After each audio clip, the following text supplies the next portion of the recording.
De acá en más, los sonidos de la realidad. Son los audios de la mañana. La inflación del mes de junio se conoció fue de 1,6, un número especialmente bajo incluso en alimentos y bebidas, que estuvo bien por debajo de la inflación promedio, 0,6.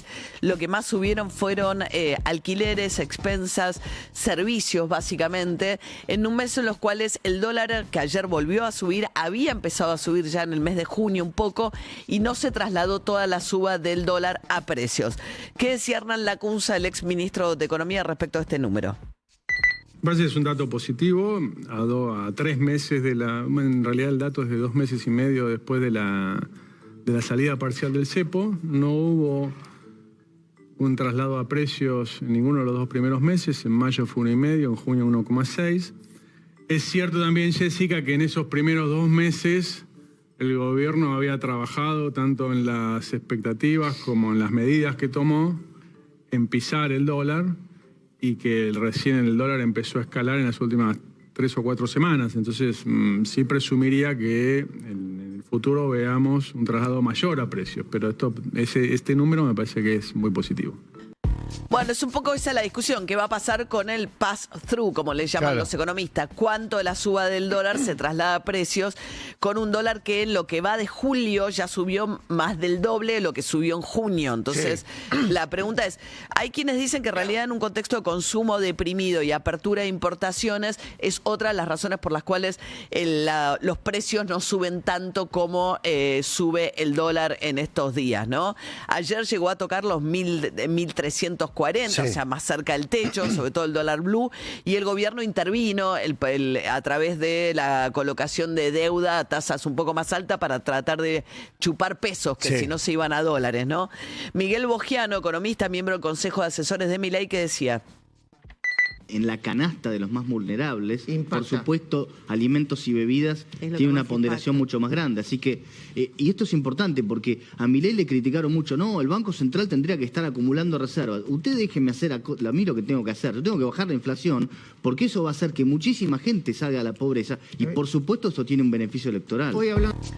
Bueno, la pobreza en Argentina se mide por ingresos. ¿Cuánto necesita una familia tipo para cubrir una canasta básica de alimentos y servicios? Ese número quedó en 1.128.000 pesos en el día de ayer con estos números. Es cierto que cuando alimentos y bebidas suben menos que el resto de la inflación, eso hace que más gente salga de la pobreza medida por ingresos. Ingresos muy planchados también, ¿no? Ayer hay más de 1,5 millones de mujeres que trabajan, por ejemplo, en casa, en limpieza de casas, y ayer el mínimo de 8 horas quedó fijado después del incremento salarial en 377.000 pesos. Después les vamos a explicar porque eso incluye un bono. Ahora David lo amplía el número en un ratito, pero fíjense que necesitas casi tres salarios de personas limpiando en casa para cubrir la canasta básica de alimentos. No te alcanzarían 2 mujeres trabajando en casas particulares, 8 horas por día, si este fuese el ingreso para cubrir la canasta básica de pobreza. Mientras tanto, Eduardo Feynman, que decía, porque hubo mucho debate mediático acerca de este número que se celebró Javier Milei diciendo, llora Mandrilandia. No hay nada que festejar. No, yo veo en algunos sectores del gobierno festejando, vamos todavía, vamos. 1,6 mensual todavía es altísimo, ¿no? Es la mitad de de una inflación anual. En cualquier país latinoamericano. En cualquier país vecino. Por eso. Vecino, ¿no? Pero ahora está bien, aumentaba un poquito más el sueldo. Exacto. Aumentaba un poquito más las jubilaciones, ¿no? Sí. ¿Qué sé yo? Yo creo que lo llamativo en este caso es la velocidad a la que se disminuye la inflación. O sea, la dinámica vos tenés, el último año de Alberto Fernández termina arriba del 200% anual. Ya el últimos 12 meses acumulado está debajo del 40%. Y si vos proyectás el 1,6%, si fuese anualizado, vas a ir a una inflación anual, si esto se mantuviera en el tiempo, más cercana al 20%. Ahora estás en 39% los últimos 12 meses. Fantino, en cambio, en las antípodas. A ver qué decía Alejandro Fantino. 1,6 dio. Se fue a la mierda, boludo. Mona, se fue. 1,6. Parece, fue a la mierda la inflación, boludo. Uy, boludo. Morales Solá, escribiste yo una columna que se fue a la mierda la inflación. Gobierno terminado, ¿eh? Gobierno terminado. 1,6, ¿eh?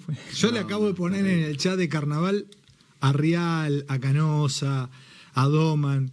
1,6, gobierno terminado. Y le puse 2 caritas cagándome de risa. Bueno, ese es el clima, ¿no? Porque todos ellos comparten un streaming, curiosamente, estando en las antípodas ideológicas, por eso dice que se burla de ellos en el chat, al estilo Milei, con el número de inflación.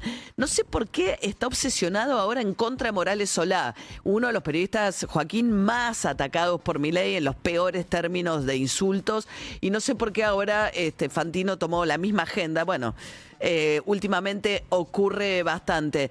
Creo que se ofendió porque Morales Solá dijo que Fantino no es periodista y no sé qué parte le tocó de su ofensa esa afirmación.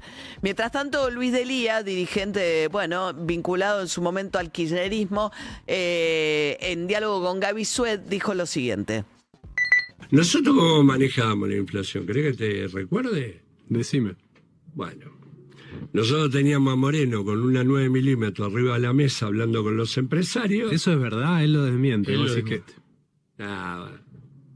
Pavada no, muchachos. ¿Pero a vos te parece que eso es una forma de hacerlo? No, yo te estoy contando cómo hacíamos nosotros. Y la otra variante era mintiendo en el INDEC. Había 5 y decíamos que había 3. Bueno, él lo está diciendo crítico, pues está peleado con el kirchnerismo últimamente Delía, entonces lo está diciendo al revés, no es que lo está diciendo como mirá qué bien la hacíamos, sino la hacíamos mal en su pelea con Guillermo Moreno, que era el que había intervenido los números del INDEC en su momento, efectivamente falseando números o manipulando números de manera tal que la inflación daba menos de lo que realmente era. Mientras tanto, el gobierno que dice, bueno, Daza, el viceministro de Economía, dijo la inflación está bien, el único riesgo es político, alertando acerca de algunos de los proyectos que aprobó el Congreso. Recordemos que ahora hay un receso en el Congreso por las vacaciones y que empieza a regir cuando le manden las leyes que aprobó el Congreso, suba las jubilaciones, el plazo de 20 días que tiene Milei para vetar esa ley. Dijo José Luis Daza, el viceministro de Economía, dice, bueno, el único riesgo que tenemos ahora es político, en el sentido de decir, lo que puede pasar es que leyes como esta nos hagan peligrar el superávit fiscal. Bueno, en ese contexto hay una negociación abierta con los gobernadores para evitar que el Congreso, una vez que Milei haya vetado estas leyes, insista con estas leyes. Bueno, ¿qué decía Gustavo Sáenz, gobernador de Salta? Uno de los gobernadores que, viniendo del peronismo, de ser aliado político de Massa, venía teniendo un buen diálogo y buen vínculo con el gobierno. Meter a todos en la misma bolsa, pensar que somos todos iguales, creo que la generalización está haciendo del presidente algo injusto. Y me parece que no solamente en el aspecto legislativo, sino también muchas veces en cuestiones que tienen que ver con la discapacidad, que tienen que ver con temas muy sensibles. Yo creo que generalizar no está bueno y me parece que reconocer y agradecer muestra grandeza y humildad, y creo que eso es lo que está faltando, ¿no? Bueno, mientras tanto son días arduos de mucha negociación de lapicera, armando las listas para la provincia de Buenos Aires, pues están por vencer los plazos para el sábado. Sí. Y no está fácil. Ni en el Frente, ni el PRO le está resultando fácil con los libertarios que le hagan lugar en las listas, ni tampoco están logrando armónicamente ponerse de acuerdo en los nombres dentro del Frente del Kicillof con La Cámpora y Sergio Massa. A ver, del lado del PRO, Diego Santilli, que es la cara de los que se pintaron más rápidamente de violeta dentro de los integrantes del PRO de la provincia de Buenos Aires. ¿Qué decía? ¿Usted va en la lista? No es lo que hablamos por ahora. Todavía no hay nombres para empezar, Eduardo. Primero, todavía no están los nombres que encabecen y vamos a tratar de poner lo mejor que tengamos para hacer la elección que necesitamos, para ratificar el rumbo de lo que venimos construyendo y todavía no están los nombres. Lo más importante acá, más allá de los nombres, es ¿qué buscamos? Buscamos no volver atrás. Buscamos, desde que llegó el gobierno, planteó ordenar la calle, planteó enfrentar el narcotráfico y la delincuencia, planteó ordenar las variables de la economía. Bueno, sí, los nombres es lo que los tiene ahora muy complicados, sobre todo en la discusión de los intendentes que están más en contra de este acuerdo, ¿no? En sus respectivos distritos, caso de Soledad Martínez, por ejemplo, que es muy cercana a Jorge Macri, el jefe de gobierno de la Ciudad de Buenos Aires, que quedó muy enfrentado y dolido por la pelea con los libertarios y a su vez muy señalado por los libertarios por aquella cosa que había contratado al consultor Rubí y demás. Sí. Bueno, la cuestión es que está difícil el momento de la lapicera. Está muy difícil, además porque la primera sección electoral, que es donde, por ejemplo, el PRO tiene 3 intendentes, que es la del norte de la provincia del conurbano, hoy tiene más votantes que la tercera sección electoral. Con lo cual también el peso de esa parte, en esta discusión, por ejemplo, Vicente López está en la primera sección electoral. Claro, la tercera es en la que se iba a presentar Cristina Fernández de Kirchner, que tiene La Matanza, que es el municipio más poblado del conurbano y tiene muchos los municipios de la zona sur del conurbano, ¿no? Claro. Avellaneda, Pero la primera Quilmes. sección electoral, ponele 3 de febrero, Vicente López, Hurlingham, Ituzaingó, Mercedes, Marco Paz. Digo, ahí tenés 3 intendentes del PRO. Claro, hay que pensar que no vas a tener la misma boleta. No. Sí, vas a tener en cada 8 elecciones. 8 elecciones, son 8 distritos electorales que eligen diputados, senadores provinciales, claro, que se eligen por las secciones electorales. Es como si cada sección electoral fuese una provincia Una provincia aparte, en sí misma, sí. Y más las autoridades locales, los concejales del municipio en el que votan.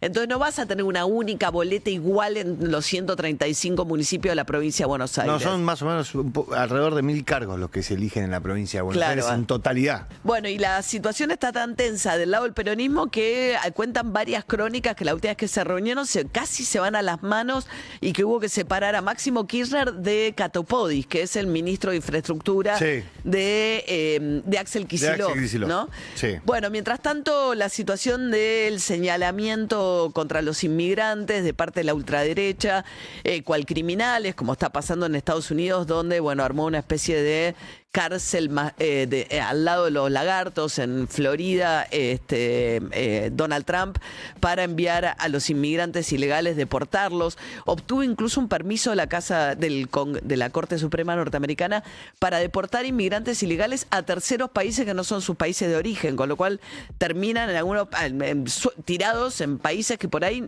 ni siquiera hablan el idioma, pasa en África.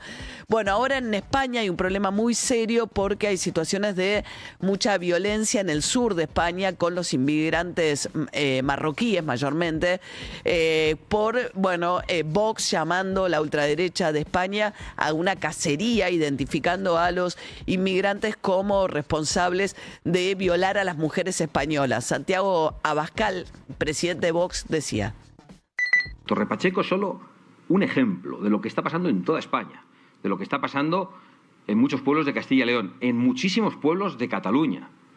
Por lo tanto, esto ya es una auténtica plaga. Desde que Sánchez llegó al poder, las violaciones han aumentado un 250%. Palizas a ancianos españoles a manos de ilegales marroquíes por pura diversión. Y los españoles en la calle exigiendo seguridad. 7:15 de la mañana. Feel Good Inc.